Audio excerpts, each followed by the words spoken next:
Ole, one more quick, this Aftenposten, it's a daily, Yeah. isn't it? Yeah, daily. Thank you.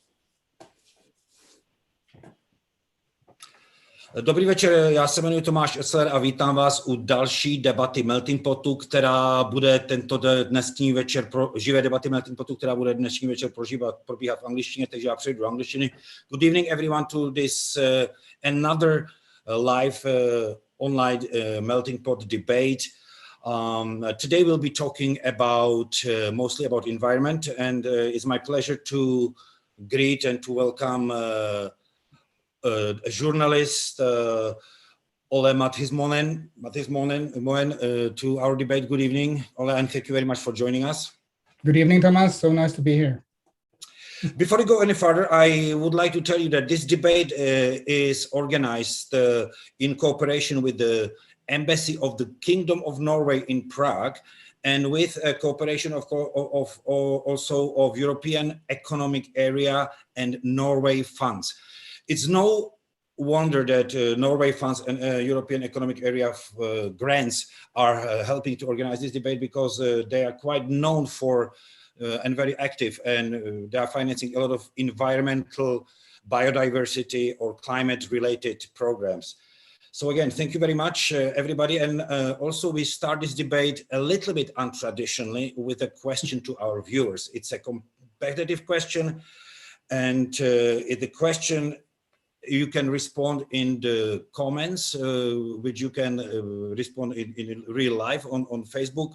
And the question is, what is the name of the treaty from 2015, which says that all countries must limit greenhouse emissions? Again, the question is, what is the name of the international environmental treaty from 2015, which says that all the countries around the world must limit greenhouse emissions?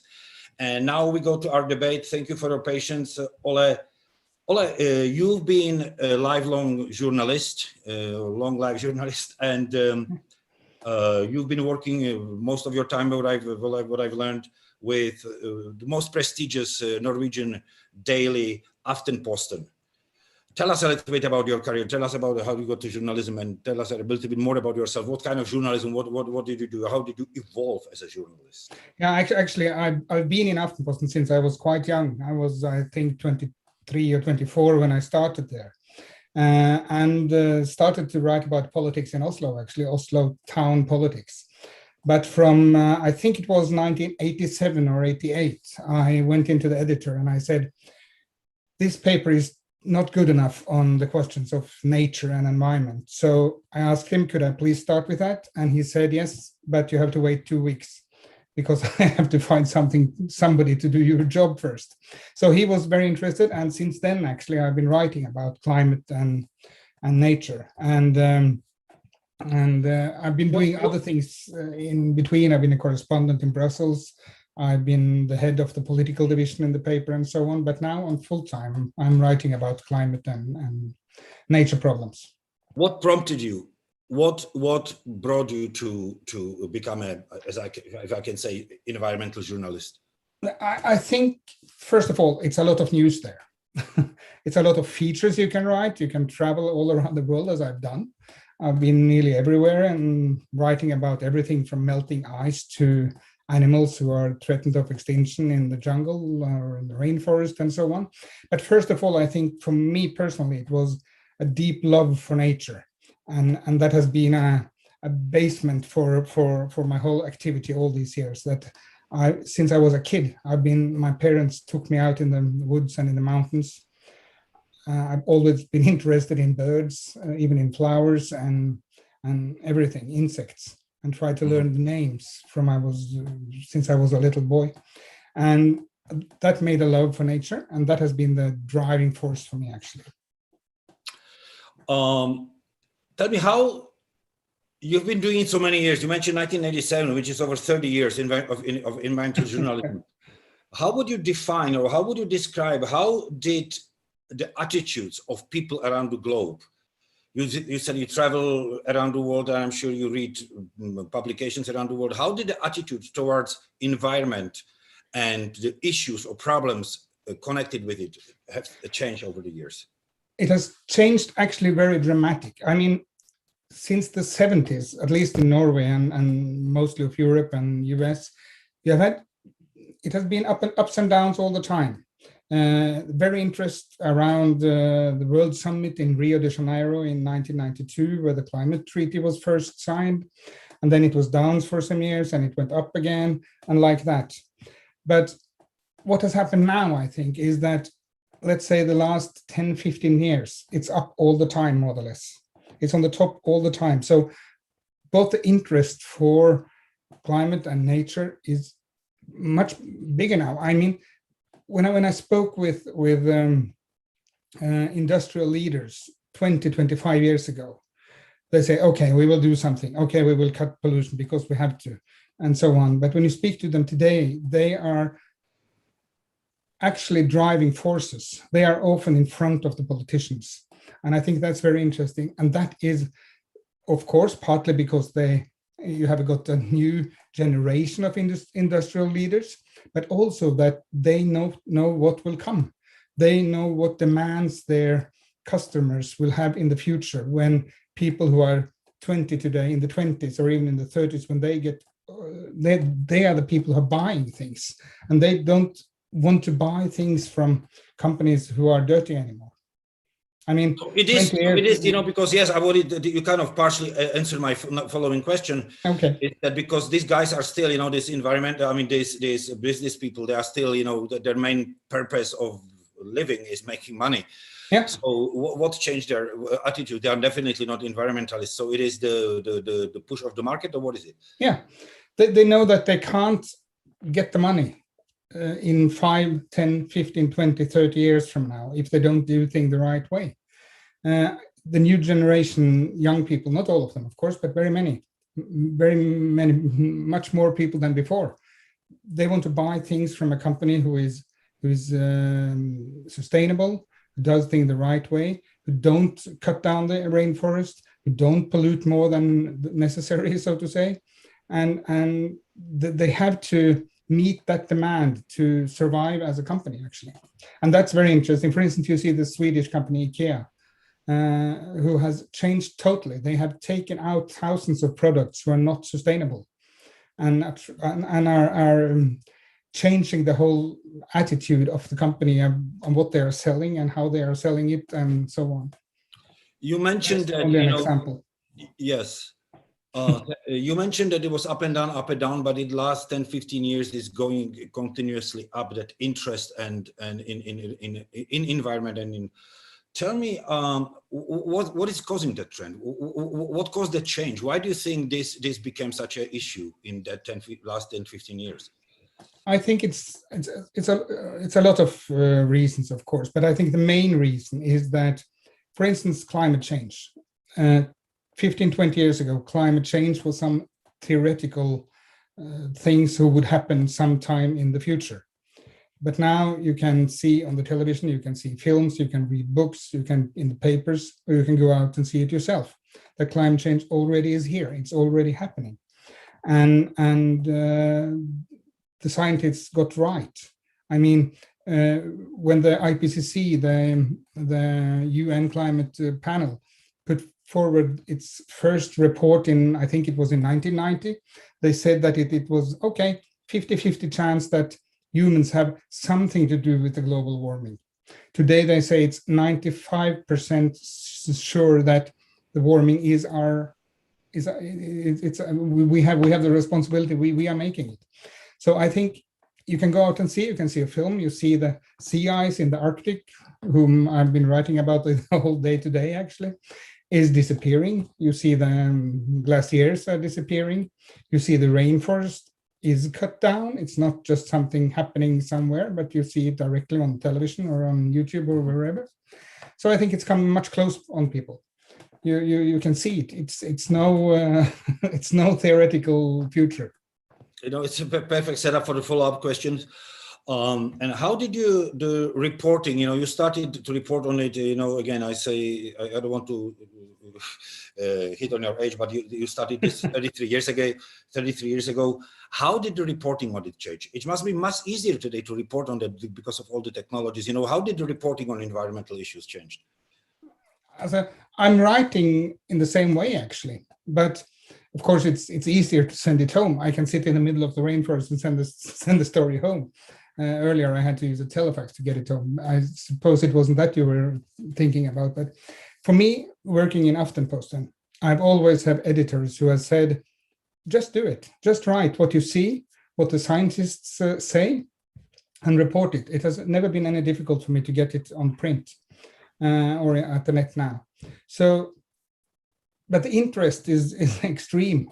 So, of course, it differs from article to article. I can write one article who's not so interesting, and I see it on the net how many reads it, where they stop reading, and I can have articles who are the most read articles that week.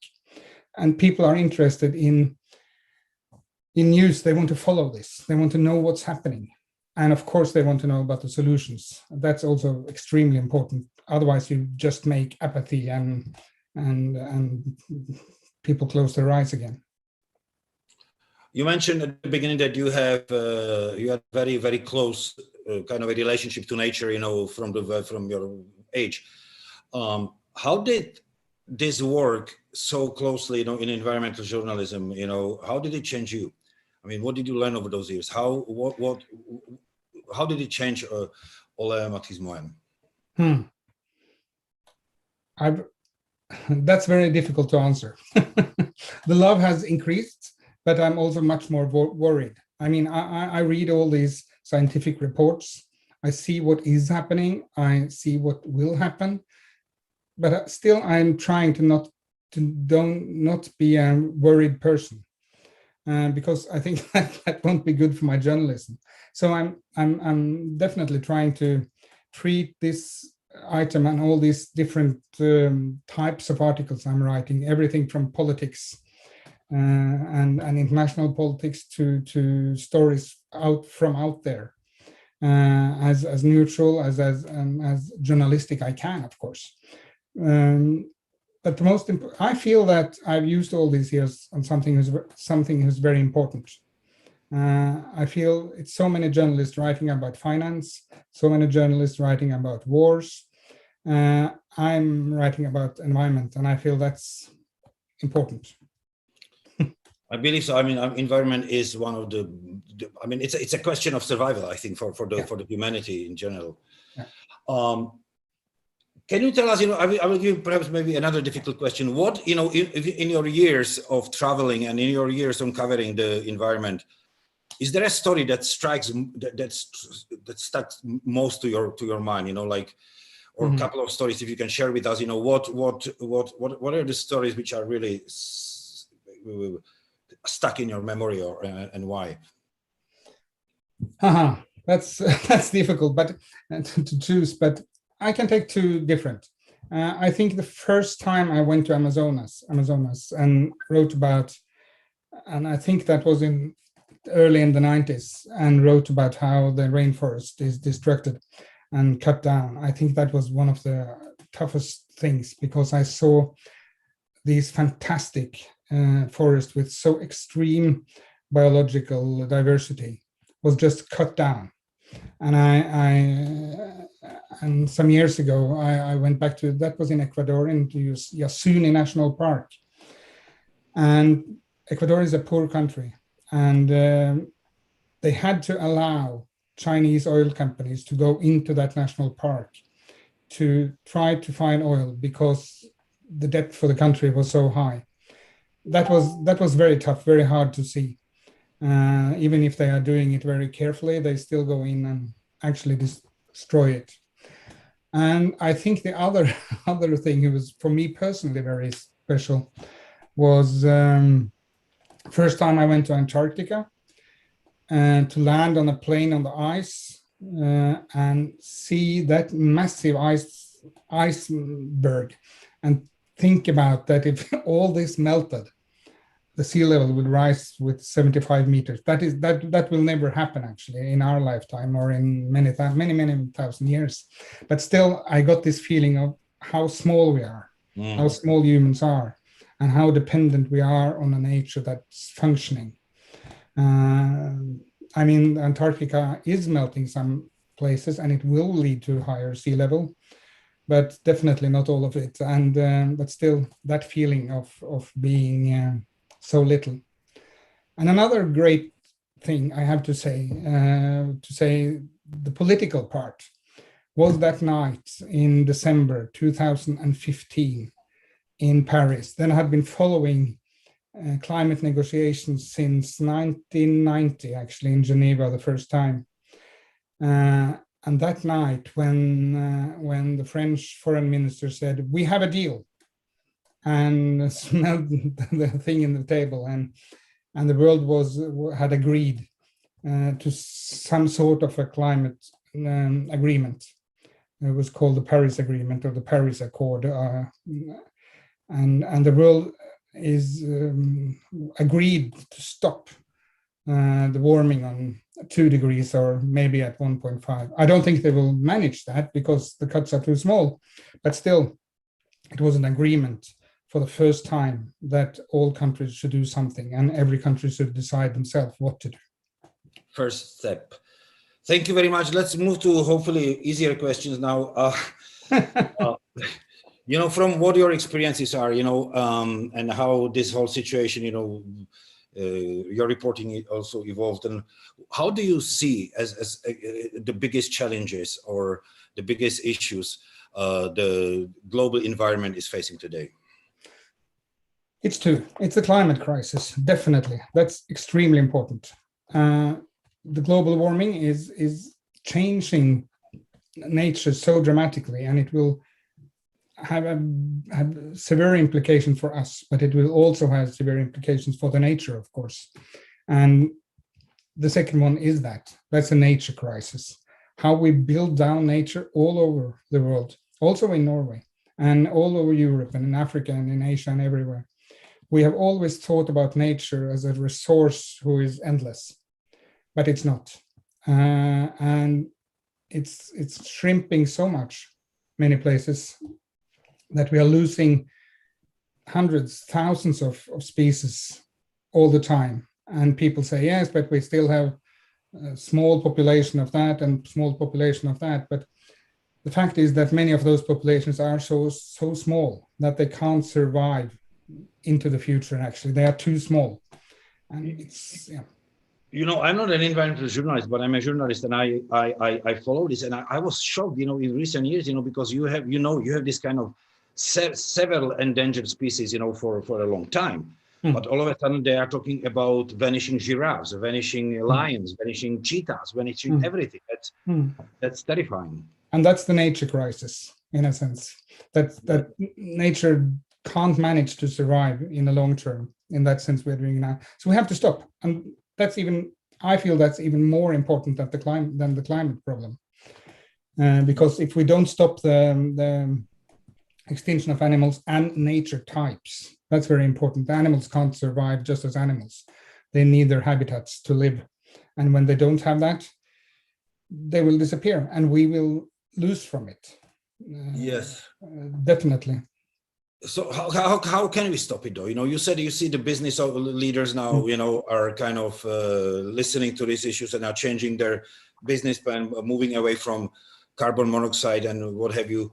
But how I think it seems such a huge problem, like how do you, and it's a global problem. It's not like in some small area. It's like a whole Africa, a whole Southeast Asia, whole China. I mean, how do you change that? If I had a precise answer to that, I should have had the Nobel Prize. But but I think the most important thing is that we have to change the way we are thinking. I mean, we have to think about how we use things, how long we use things, how often is it necessary to get a new mobile phone, how many T-shirts do I actually need to have, and how many travels do I have to go each year. I mean, the corona pandemic has shown us that we don't need to fly all around to meet, as I do now. I mean, in a normal year, I suppose I would have been sitting together with you on a stage. But this is also a possibility. And I think we have to think very differently of how we use things. And we have to definitely, as I said earlier, think very carefully about how we treat and how we look at nature. I mean, when we have to expand our cities, we have to expand them in the height. We have to take down buildings who are too small and put up higher buildings, and not always think that we can take a new part of nature all the time, because we have been doing that for hundreds of years, and extremely since the last 50, 60 years. And that can't continue. We have to change the thinking. And maybe it's too late for grown-ups, but it's important that the people who are coming after us, that they have the right attitude, because we don't. I will come to that later. You know, when you're talking about these programs about, you know, what needs to change, Norway is quite known and seen as green, as very active with regards to environment and biodiversity. Tell me something about how Norway is dealing with environmental protection, or the approach to the climate crisis. Tell us a little bit about. Of course, we have quite strict laws. Definitely on pollution and old, to say, environmental questions. On the climate issue, I mean, we have a lot of renewable water power in Norway, so it has been difficult for Norway to cut the CO2 emissions. We don't have any coal plant or anything we can close. But now, after 20 years of trying, the emissions are going a little bit down. But Norway, I think your impression is mainly based that Norway always has been a driver internationally to get strong agreements, always try to find solutions and compromises, and therefore had a high profile on that. But also we have good, and we have a big national parks in the mountains, but we're definitely not perfect. And there's hard debates in Norway going on, for instance, on nature reserves, on forests. We are lacking far behind Sweden, for instance, and of course the oil. I mean, Norway is an oil-producing country, and it's a really tough debate going on. That was my follow-up question, because I also read the opinions, or some ideas that it's kind of hypocritical of Norway to kind of represent itself as some sort of leader in green technologies or green approach, while it's producing oil and selling oil, to the rest of Europe and the rest of the world. So how do you kind of put these two together? And that's not easy. It's a fact that the Norwegian oil is produced. I mean, the production of the oil has low emissions compared, for instance, with the Arab countries. But that's only the production. For when you take the oil and you burn it, even in a car or wherever, you will have the same emissions. So this is a hard debate in Norway all the time. It's harder now than it has ever been. Should Norway put a date to when should we stop drilling oil? Some political parties says yes. Most of them said no. I mean, this is the big paradox in the Norwegian environmental debate and politics, because actually it's not easy. I mean, if you take the emissions from the Norwegian oil and who's burned in other countries, of course, but divide that on the number of Norwegians, the emissions are extremely high, and I think it's only Kuwait that has higher emissions per capita than Norway.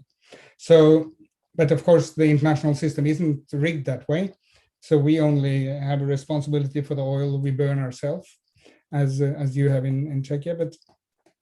But again, we have to think differently. And what's happening very tough in Norway these days is actually a good picture on that, because there's a lot of plans on building wind turbines on mountains and forests, and then you get a very clash between, what shall I say, the climate perspective and the nature perspective, and so environmentalists are like that now. Mm-hmm. Should we say yes to that? Yes, and send electricity down to, for instance, to Britain or to Germany to help them cut CO2 emissions? In a climate sense, that's smart, but at the same time, it's quite destroying for the nature where you build these turbines. But tell me, I mean, does Norway have a plan B? Because it's not only that Norway is using the oil, but it's importing it, and I mean, oil industry is a major part of the whole Norwegian economy, and it goes the direction we all want it to go. To lower the consumption, or of course, mostly to lower the consumption of black coal. Norway have to restructure its economy in the future. Is there any plan B, or are the leaders of your country thinking about ahead? That sooner or later it will come. Yeah, definitely, and that's what the debate is going on. What should we do when the oil is over? Of course, we do a lot of other things, fisheries and a lot of things, but it's definitely as I said, a hard political discussion going on. But Norway is lucky. The country has built up a huge fund of money from all these years. So I think economically it will be quite safe. But of course, a lot of political parties want it to be even bigger before they end. So the question in Norway now is, shall we ourselves put a date or a year to say that we stop by then? Or shall we just wait until the world don't want our oil anymore? So yeah, it's tough. Okay, let's go back to your work. Tell me, we discussed your work as a journalist, but I know also, and I would like to talk about it a little bit. You become also a writer, or you've been publishing books which are focused on younger generation. Can you tell us a little bit about this part of your work? What your books are about, and how did you become, the transition from, or that split from a journalist to be also a writer, and why? Yeah, I've been writing some books all over the years for grown-ups about climate, about nature, and so on. But during the Paris meeting, actually, I traveled down there together with a Norwegian cartoonist who illustrated my articles with funny, interesting, and at the same time very important drawings. And the interest in the paper was so big that they even used it fully on the first page the last day. And when I came home, Aftenposten has a weekly magazine for children called Aftenposten Junior, who has about, how much is it? 45,000 every week. That's big. Yeah, in a small country, it's very big. And yeah, it's huge. I mean, I know the publications in the Czech Republic, like a big newspapers. Some of them, our papers don't have this sort of. Okay, but anyways, the editor asked me, could you try to make something for children? And we can try a couple of pages the next weeks. That was early in 2016. And Jenny Jordahl, who's drawing, and I said, yes, let's try. And we made 2 cartoons, 1-page cartoons about, I don't remember the first thing, but it was some environmental problem stuff. Maybe one of them was about climate. And it was such a success that, and the readers wanted more, because we make it as cartoons where we are actually in the cartoons and explaining and asking questions to each other. And sometimes we have a guest scientist coming in. And since then we have done that every week. And I'm still doing it.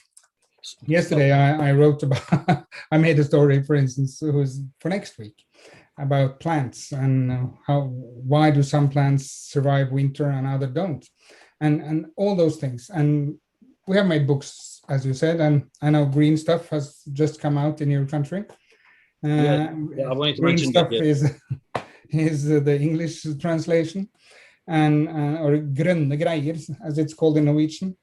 And and we have made, so tell me, so you are addressing this is it, are you selling, yes, as you said, the book Green Stuff was just published in the Czech Republic, but you are publishing in other countries, is that correct? Yeah, some other countries. We have tried it. Spain, South Korea.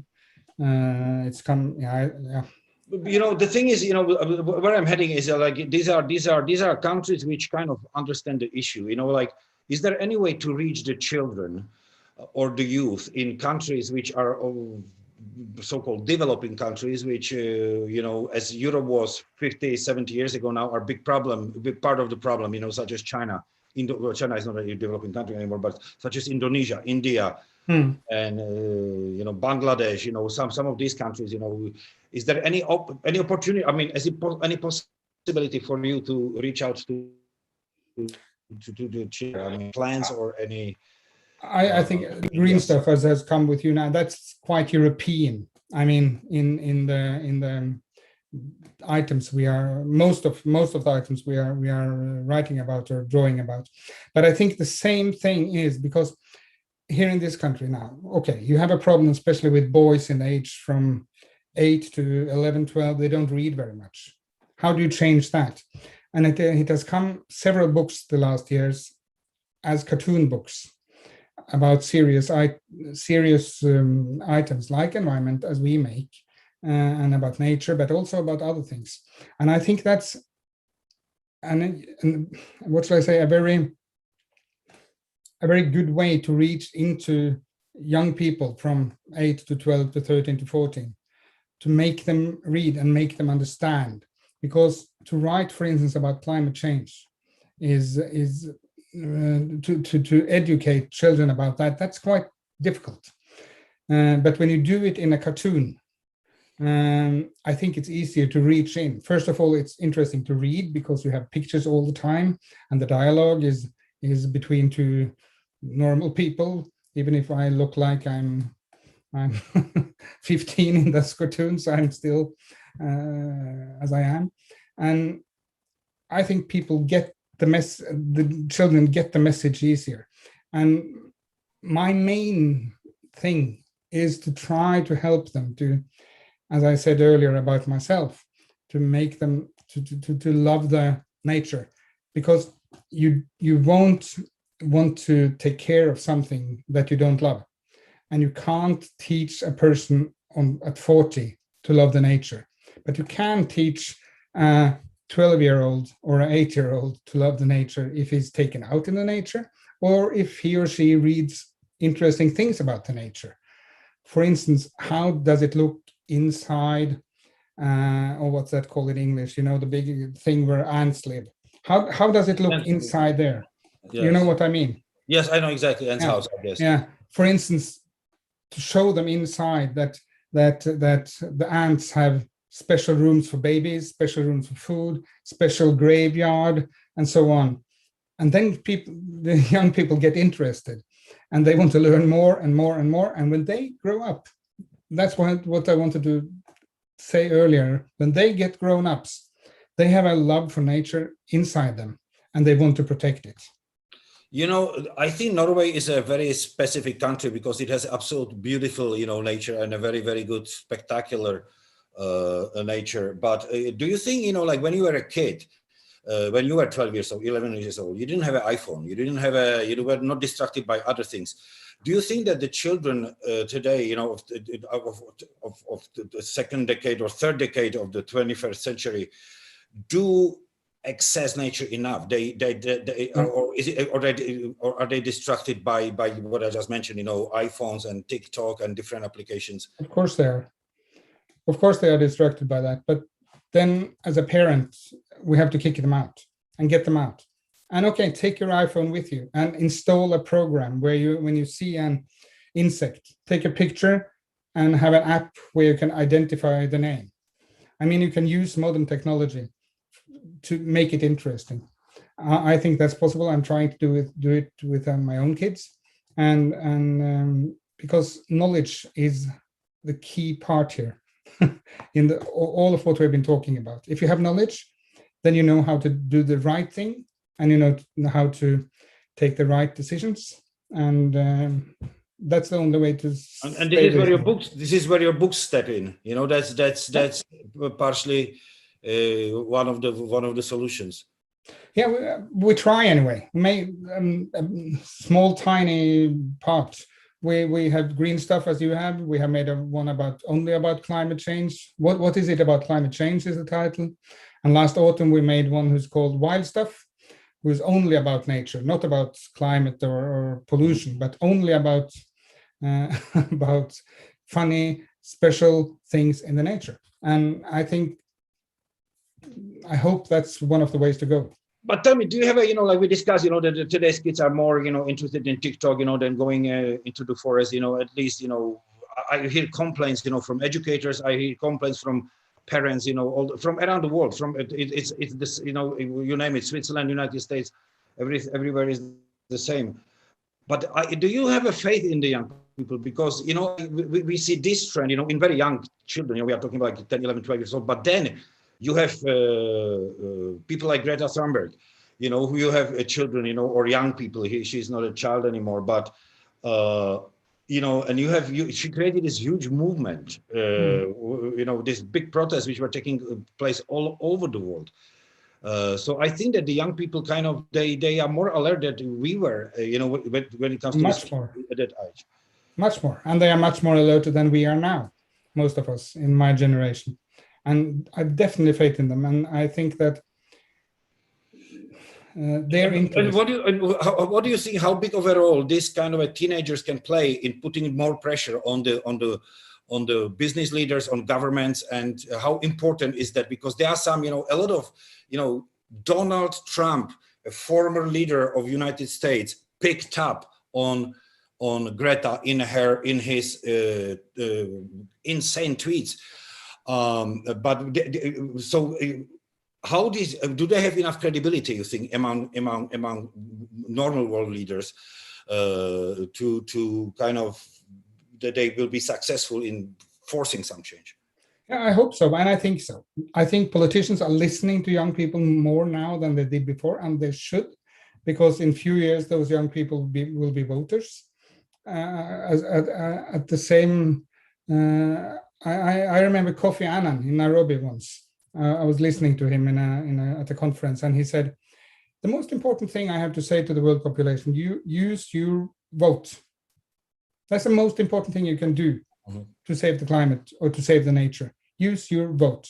And the next thing, because as we spoke about earlier, use your money on the right things. If you use your money on companies or products who are sustainable and ecological friendly, that will make a change." So, I mean, we are 7.5 billion people in the world, I think. And all of those 7.5 billion people are little me.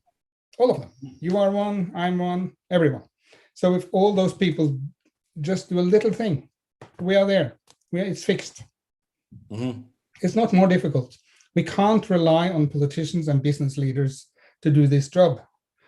We have to do it ourselves. And we have to do it through pushing the politicians and leaders and business leaders. But we can also do things with ourselves and our own life. And that's what children are asking me when I meet them, when I hold small speeches in classes and so on. What can I do? What can I do? And then I tell them. But what do you tell them? But we can't at the same time give the children the responsibility, because the responsibility per now is ours. I want to go back to this Greta generation, this movement. Why do you think they are so alert? Why do you think they became so assertive about this issue and so, I don't want to use the word aggressive, but so active? That's because they see what's happening. I mean, a climate change happening in 30 years from now, that won't affect me. Then I will be 90 if I live. But for them, then they will be 50. And that's in the middle of their life. And they don't want that planet who is escalating on climate change. They want another, and they understood that, okay, how do I change something? Okay, you can use your vote, as I said, you can use your money, but you can also use your voice. And with a new world of social media, it is possible to change something and get your voice out there and say, hello, I don't want this anymore. Do it a different way. And when enough people are doing that, change will happen, and that's what's happening now. On this program here on this online debates of Melting Pot, I talk to various environmentalists and conservationists, and they all focus on different parts of this big issue. You cover the whole spectrum of this. I have to ask you, after what you've seen, and you cover also the political part of it and whatever, are you optimist? I mean, do you believe that world will come together somehow and save itself, or because there are so many issues to address, but when you see it as a whole picture, are you an optimist or not, and why? I am an optimist in that sense that if I wasn't, I should have just stopped writing. I am an optimist, actually, but it's too late to avoid climate change. But we can break climate change, or what should I say in English? What do you call it in English? We can stop some of it, but it's too late to stop it altogether. It's already there. And it's it's kind of just a related question that's I wanted, and I'm happy you brought it up, because even if we kind of slow it down or stop it, for the earth to heal, to kind of recover from the damage that's already done, will take centuries, no? Yeah, that will take hundreds of years. But the longer we proceed, the worse it will be. So everything we do will slow it down. And that's the important thing. We have to slow it down, but we can't avoid it because it's already here. But we can't slow it down, but something is too late. Some nature is destroyed forever, and some species will disappear because of what we have already done. And some glaciers, most glaciers will melt whatever we do, but it is possible. And I am an optimist because I believe in people. I believe that people want to survive on this earth. And then I'm quite sure that we will change the way we do things. But we don't have time to wait until, you said Greta Thunberg, that her generation takes over. We don't have time. So we have to do quite a lot before that. I've got one more question, again, from your travel and everything and political covering, how do you persuade the countries, like China or India, who quite righteously are telling us, listen, look at yourself, what you did, 60, 70 years ago, and even before that, now we are in that stage, how do you convince them, or should we somehow help them? Because I think that Europe is even more advanced in environmental protection than the United States, in a sense, and more alert on that. Yes. Do we owe, because, a lot of these countries, which are talking about, they were former colonies in Africa, Indonesia, belong to Holland and everything. Do we owe them help now to change, to help with these issues? Because they are quite, I'm sorry, one more thing, from, what I've learned, these are also these are the biggest culprits at the moment, They are, and definitely we have to help them as much as we can, and that's help to ourselves. And there is some help going on, but it's far too little at this stage. I don't think we have to help China at all. They have the money and they know exactly what to do, but they are delaying because and so on. But we have to convince both China, India, and all the other countries that if you do it the same way as we did it, the whole world is lost. Then we lose the whole battle. So you can't do it the same way. We have to do it another way. And then we have to help them, and especially the developing countries in Africa and Asia who don't have the resources themselves. But a country like China should do this by themselves. And I think international pressure, international cooperation is, of course, important. And I hope that one day that also Chinese young people can say, stop, we have to do this a totally different way. But China is doing quite a lot at home, much more than, for instance, the United States have done. But now with a new president in the States, things are, I hope, going to be much better there as well. I don't know if you noticed, President Biden just stopped the drilling, and development in wildlife areas in Alaska. Yeah. Very last thing, do you think the world will succeed in convincing and because I really think, like if Europe or North America can do whatever they want, if the problem is not stopped in Africa, Southeast Asia, East Asia, well, I'm not speaking about Japan and Korea, but and maybe parts of Latin America, we are doomed. Are you optimist also in this, that we can convince these countries? I mean, it's very difficult to say, to judge, or to say that I think, but I hope. I have to say I hope. And I mean, so many people in South America and Asia and Africa are so concerned about this, because they know that they will be hit much harder than people in Europe and the States. The climate change will hit them much harder. And they are waking up as well. But as you said earlier, we have to help them. Otherwise, it's not possible to do this job. But it is possible to slow climate change. Well, thank you much. I think that, I'm sorry. Yes. Sorry. No, it was my, you got frozen a little bit. Listen, thank you very much. I hope so too. And I hope that our governments will not just rely on hope, that they will do something. They will do something about it. Yeah. Thank you very much for this important debate, and again, thank you very much for joining the program. Thank you very much. It was a pleasure speaking to you, Thomas. We'll speak again. Bye-bye. Thank you. Bye-bye.